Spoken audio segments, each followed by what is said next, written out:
And only tonight at 6. Immigration and DEI played into a decision by a Frankfort, Kentucky church to decline a big federal grant for flood relief. The pastors are telling us tonight it came with just too high a price, one they say would have alienated members of their congregation.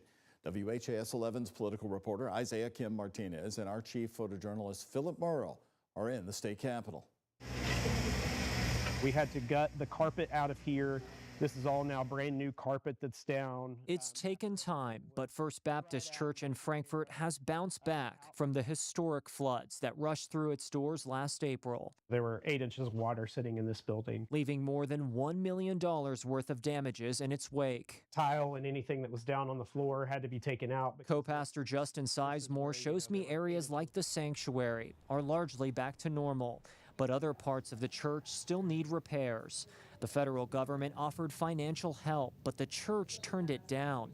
They say they could not agree to the conditions that came with it. There were folks who said, I'm really glad we made this decision. I'm glad that we decided not to take the money. I'm glad that we decided to be who we are and who we've said we're going to be. Everyone is welcome here. That is the message from First Baptist Church here in Frankfort. But it's that same policy that became a sticking point when deciding whether to accept a $200,000 grant from FEMA for flood relief. Co-pastor Amanda Smith. I had never thought about government funding for disaster relief having strings attached to it in that way. To accept the money, First Baptist had to confirm they don't have any programs that advance or promote diversity, equity, and inclusion. On its website, the church says it's committed to the inclusion and affirmation of all people. There are people in our congregation who that affects.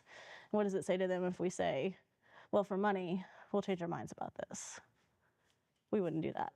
The grant also required that if immigration officials directed the church to share information on any members of the congregation, they would have to comply. Smith says they don't collect personal data on the people who come through their building, especially not for their closed donation center or their medical clinic. I think we felt so compelled about loving our neighbors and doing the right thing by our neighbors that it just didn't seem like something we could consider. The Trump administration has initiated these conditions for aid as part of its hardline immigration and anti-DEI stances. We're trying to figure out ways in which, how are we going to fund those projects that need to be finished? Sizemore acknowledges the church is short the money needed to finish all the repairs, but he says they're standing by their decision no matter what. In Frankfort, Isaiah Kim Martinez, WHAS 11 on your side.